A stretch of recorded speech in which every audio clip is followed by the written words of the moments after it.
एके दिवशी ते आमच्या घरी आले आणि म्हणाले की आमच्या ठिकाणी अशी प्रथा आहे की मुलीची वरात मुलाच्या घरी आणली जाते आणि तिला लग्नाच्या आदल्या दिवशी आमच्या घरी पाठवावे लागेल. ते विचारात पडले की असे कसे होऊ शकते की मुलाच्या घरी लग्न करायचे. पण आमचे संबंध चांगले झाल्यामुळे आम्ही ठरवले की मुलाच्या घरी लग्न लावायचे. ते आमच्या मुलीला लग्नाच्या आदल्या दिवशी त्यांच्या घरी घेऊन जातील आणि मग दुसऱ्या दिवशी आम्ही पती पत्नी हुंड्याच्या काही वस्तू घेऊन वराडासह त्यांच्या घरी पोहोचू आणि आमच्या मुलीचे तिथे लग्न लावून देऊ. या मताने आमचे सर्व काही ठरले आणि लग्नाच्या आदल्या दिवशी आमची मुलगी आमचे घर सोडून त्यांच्या सोबत गेली. लग्नाच्या दिवशी आम्ही आमचे सामान गाडीत टाकून वराडी मंडळीसह तिकडे जायला निघालो. तेव्हा वाटेत एक अपघात झाला होता, त्यामुळे रस्ता अडला होता. तिथेच आमचे 2 तास वाया गेले. त्यामुळे आम्हाला दुसरा मार्ग स्वीकारावा लागला, ज्यामुळे आम्हाला आमच्या मुलीच्या सासरी पोहोचण्यासाठी 7 तास लागले. तिथे पोचल्यावर माझ्या पायाखालची जमीनच सरकली, कारण माझ्या मुलीचे लग्न झाले होते. ती सोफ्यावर नवरीच्या वेशात बसली होती. आजूबाजूला बरेच पाहुणे जमले होते. माझ्या मुलीचा नवरा तिच्या उजवीकडे उभा होता. तिचे सासरे आणि सासू तिच्यासोबत बसून त्यांचे फोटो क्लिक करत असताना ती हसत होती. त्यांनी आम्हाला पाहताच आमची त्यांनी माफी मागितली आणि सांगितले की तुम्ही खूप उशिरा आलात, म्हणून आम्ही लग्न करून घेतले, कारण पंडितजींना लग्नासाठी दुसरीकडे जायचे होते आणि मुहूर्त सुद्धा निघून चालला होता. आमच्या मुलीचं लग्न झालं होतं. आम्हाला या पलीकडे अजून काय पाहिजे होतं? आमच्या चेहऱ्यावर हास्य पसरले आणि आम्ही आमच्या मुलीला आशीर्वाद देऊ लागलो. ते घर अगदी वाड्यासारखं होतं आणि आमची मुलगी तिथे राणीसारखी राहील याचा आम्हाला आनंद होता. हे लग्न त्यांच्या प्रथेनुसार पार पडलं. आम्ही एक दिवस तिथे राहिलो आणि आमच्या मुलीला जावयास घरी येण्यास सांगून परत घरी आलो. जणू काही आमच्या दोघांच्या खांद्यांवरून मोठे ओझे उतरले होते. घरी आल्यावर मी अनेकदा माझ्या मुलीला फोन करून विचारायची. ती म्हणायची की मी इथे खूप आनंदी आहे, इथे सगळे खूप छान आहे.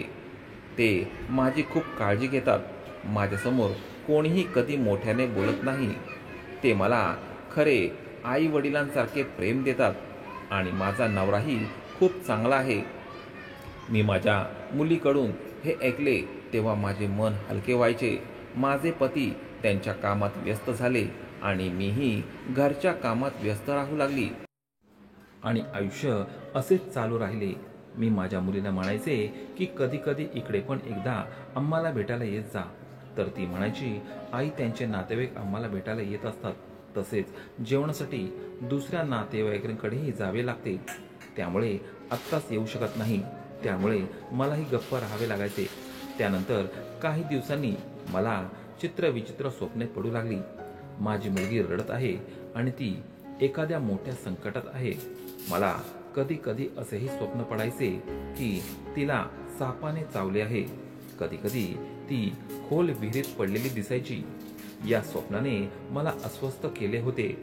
त्या दिवशी मी माझ्या मुलीला फोन करून सांगितले की मला तुला भेटायचे आहे, यावर आनंदी आहेस ना? काहीच बोलत नाही. यावर फक्त माझी मुलगी हसून म्हणू लागली, होय आहे, मी खूप आनंदी आहे. तिच्या बोलण्यातून जणू आनंद दिसत होता. ती म्हणाली की तुला इथे येण्याची काहीच गरज नाही, मी इथे खूप सुखी आहे. आणि ती म्हणाली की जर माझ्या नवऱ्याला कामातून वेळ मिळाला तर मी स्वतःच तुला भेटायला येईल.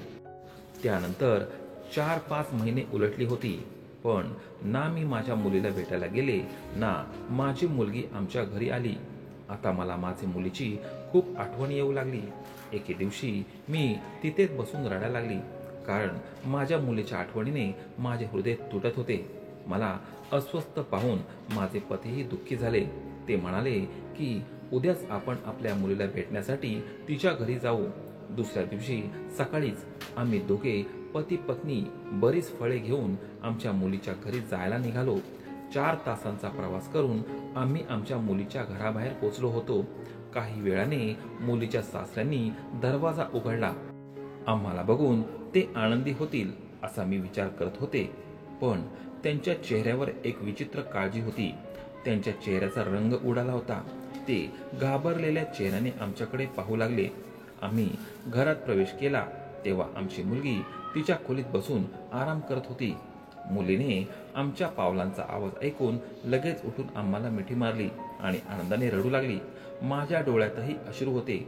मी तिला म्हणाले की मला तुझी खूप आठवण येत होती, म्हणून मी तुला भेटायला आले. यावेळी घरात निधी आणि तिचे सासरे यांच्याशिवाय दुसरे कोणी नव्हते. आम्ही काही वेळ तिथेच बसलो आणि आमच्या मुलीला विचारू लागलो, पण ती खरंच आनंदी दिसत होती. हे बघून माझ्या मनाला बरे वाटले. मुलीचे सासरे त्याच खोलीत बसले होते.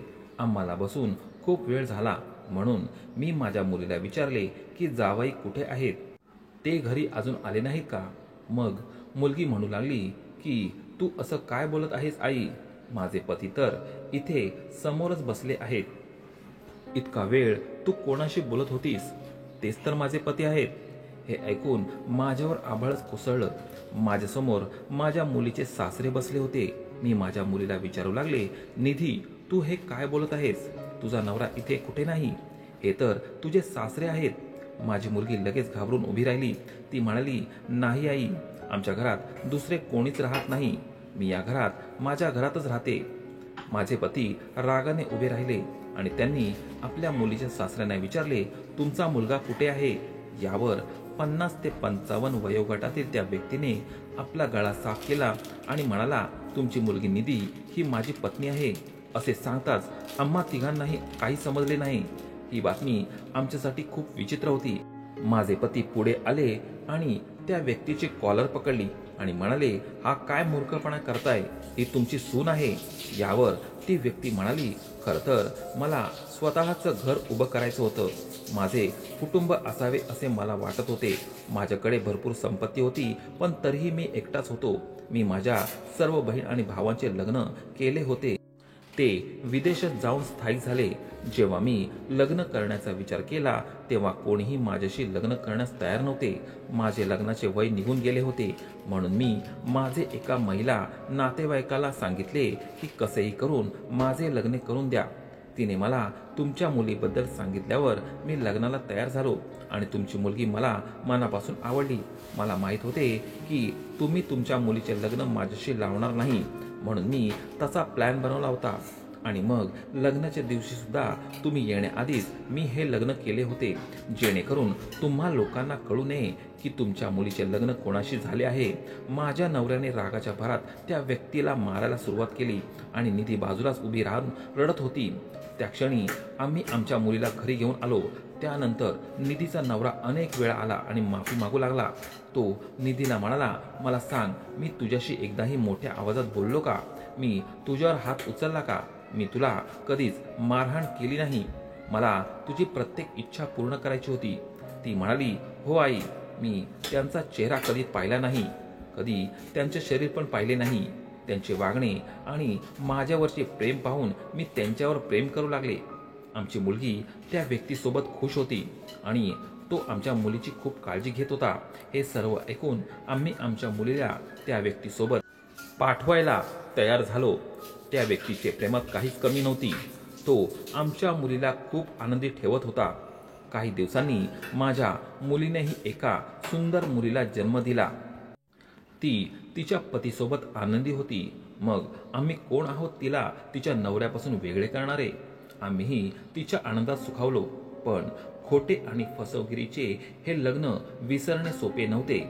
मित्रांनो, ही गोष्ट आवडल्यास लगेच सबस्क्राईब करा आणि आपल्या मित्रमैत्रिणींना जरूर शेअर करा, तसेच लाईक सुद्धा करा.